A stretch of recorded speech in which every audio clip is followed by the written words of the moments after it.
kulanti wacan oo wanaagsan daawadayaal halka waa udub Soomaali TV qodobada warkeena aad ku daawo doontaan waxaa ka mid noqon doona hadii Rabbi qadaro Cabduqaadir Axmed oo Cali Firriyo oo markan wada go'aan adag oo ka dhan ah dawladda madaxweyne Xasan Sheekh Maxamuud wuxuu dawladda ku eedeynaya waxaan kale warkeena idinku soo gudbin doonaa qaar ka mid ah madaxda maamul goboleedyada dalka oo go'aan lama filaan ah ka qaatay madaxweynaha Soomaaliya Xasan Sheekh Maxamuud waxaan kale oo idin soo gudbin doonaa dawladda federaalka Soomaaliya oo dooratay shakhsiga ay ka dhigaysa madaxweynaha cusub ee maamulka Jubbaland wararkaas iyo warar kale oo xiiso badan oo xaaladda guud ee dalka ah iyo sidoo kale siyaasadda Soomaaliya ayaan daawadayaal warkeena idinku soo gudbin doonaa daawade haddii aad channelkeena udub Soomaali TV ku cusub tahay subscribe noo saar channelka like share iyo comment waa dhakeena aan ku bilaawo qodobka ugu horeeya ee warkeena dawladda federaalka Soomaaliya ayaa xulatay cid ay ka dhigaysa madaxweynaha cusub ee maamulka Jubbaland ila xog ogaal ah oo noo sheegay in madaxweyne Xasan Sheekh Maxamuud uu wakiishay ra'iisul wasaare Xamse Cabdi Barre dhismaha maamulka cusub ee Jubbaland isagoona faray in uu sida ugu dhaqsiyaha badan loo guda galo dhismaha maamulka cusub oo lagu dhabarjibinayo midka uu hogaaminayo Axmed Madoobe sida aan helayno qorshaha ayaa la isku raacay in lagu soo gabagabeeyo muddo 45 cisho gudahood iyadoona madaxweynaha uu soo jeediyay in musharax cusub ee Jubbaland gaar ahaan gobolka Gado uu noqdo wasiirka amniga gudaha ahna xildhibaan Cabdullaahi Sheekh Ismaaciil Fartaaga kooxda Villa Soomaaliya ayaa sidoo kale rumaysan in qorshahani uu door weyn u ka ciyaari doono Cabdirashiid Jaran kaasi oo la isku raacay inuu buuxin doono booska uu baneynayo Fartaag ee ah wasiirka amniga gudaha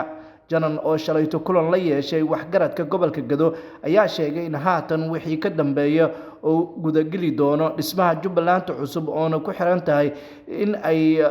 dhibaato kasta laga hortagi doono sidoo kale waxa uu shacabka faray inay diyaar garoobaan dhismaha maamulka uu tilmaamay inay toos ula shaqeyn doonaan dawladda federaalka Soomaaliya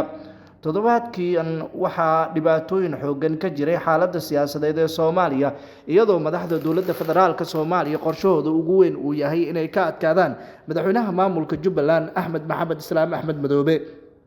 Axmed Madoobe ayaa yoolkiisa ugu weyn waxa uu yahay in uu guul weyn ka gaaro madaxweyne Xasan Sheekh Maxamuud laakiin madaxweynaha Jamhuuriyadda Federaalka Soomaaliya ayaa la soo baxay baleenbigiisa isagoona doonaya inuu maamul cusub u sameeyo Jubbaland waxaana maamulkan xaruntiisa ay noqon doontaa Garbaharey tanna waxay u muuqataa in Axmed Maxamed Islaam Axmed Madoobe niyad jab weyn uu ka qaadayo go'aanka dawladda dhexe ee qaadanaysa ee ah in maamul cusub ay sameynayso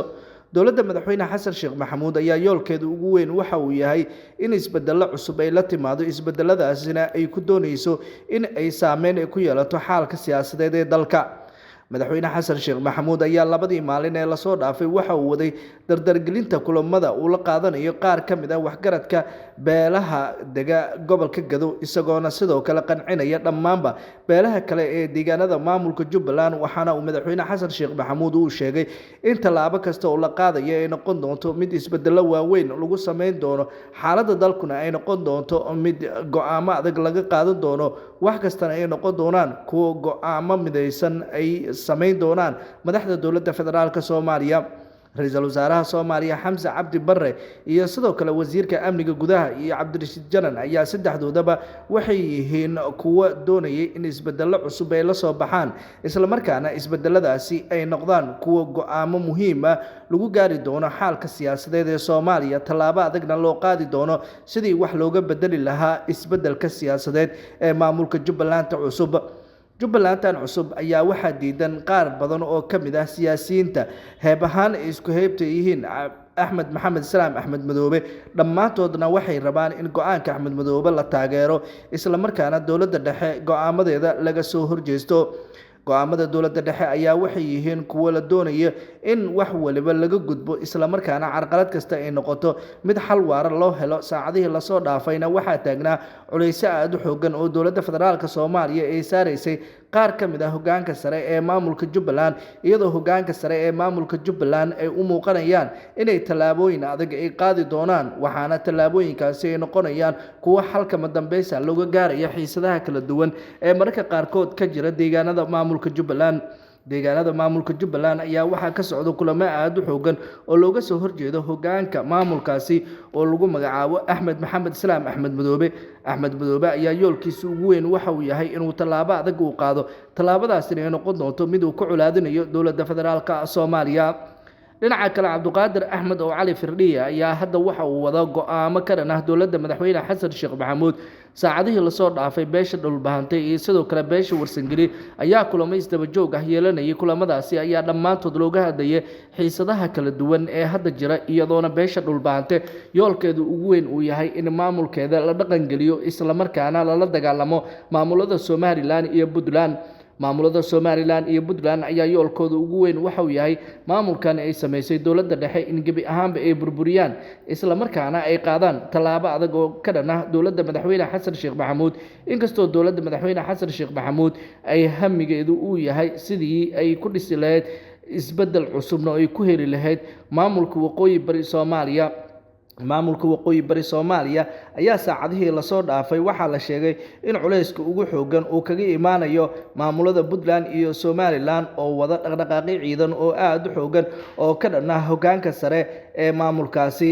waxaana hoggaanka sare ee maamulkaasi ee hadda ay sheegayaan in tallaabadooda ay noqon doonto mid ay guul ay ku gaari doonaan. guushana waxa ay ku sheegeen in ay la dagaalami doonaan beelaha Majeerteen iyo sidoo kale beesha Isaaq, waxaana labadani beel ay rabaan inay burburiyaan maamulka madaxweyne Xasan Sheekh Maxamuud uu dhawaan u dhisay iyadoo dowladda federaalka Soomaaliya Cabdiqaadir Axmed oo Cali Firdhiye uu sheegay inay ka gaabisay inay garab istaag ay u muujiso maamulkooda maadaama maamulkooda ay la tacaalayaan xaalado adag sida hub la'aan haysato maamulkaasi. saacadihii ugu dambeeyay madaxweyne Xasan Sheekh Maxamuud ayuu u sheegay Cabdiqaadir Axmed oo Cali Firdhiye in uu qaato tallaabo geesinimo ah oo lagu taageerayo maamulkaasi maadaama maamulkan uu hadda colaad xoogan uu la kulmayo. haddana wararkii ugu dambeeyay aan helnay ayaa waxay sheegayaan in xiisada siyaasadeed ee hadda jirto ay noqonayso mid saameyn fara badan ku yeelanaysa maamulka waqooyi bari Soomaaliya. dhinaca kale madaxweynaha maamulka Somaliland Cabdiraxmaan Ciro ayaa waxa uu wadaa abaabul aad u xoogan oo ka dhan ah maamulka Awdal la doonayo in laga dhiso.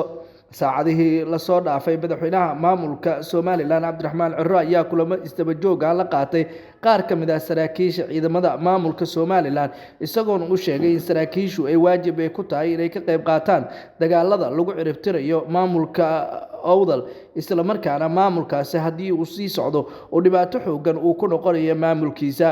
maamulkan ayaa waxaa la sheegay inuu noqonayo maamul curdun ah la doonayana inuu la taageero dowladda madaxweyne Xasan Sheekh Maxamuud iyo sidoo kale dowladda Ismaaciil Cumar Geelle ayaa labadoodaba waxay yihiin kuwa si weyn loogu taageerayo maamulkan isla markaana beesha Samaroon hub fara badan ee hadda ay ka helayso dowladda dalka Djibouti. dowladaha Djibouti iyo Soomaaliya ayaa yoolkooda ugu weyn waxa uu yahay in buuq siyaasadeed oo cusub lagu furo maamulka Cabdiraxmaan Ciro. inkastoo Cabdiraxmaan Ciro yoolkiisa ugu weyn uu yahay inuu difaactamo dagaaltamo isla markaana cid kasto uu ka hortago oo culays kaga imaan karo. saacadihii la soo dhaafay waxaa jiray kulamo isdaba joog ah oo beesha Samaroon ay yeelanaysay. kulamadaasi ayayna la yeelatay saraakiil Djiboutiyaan ah waxayna ay kala hadleen sida loo garab istaagi karo iyo sida dagaalka ay qayb kaga noqon karto dowladda Djibouti. saacad kastana waxaa cirka isku sii shareeri kara dagaalka ay la galayaan ciidanka maamulka Somaliland. inkastoo ciidanka maamulka Somaliland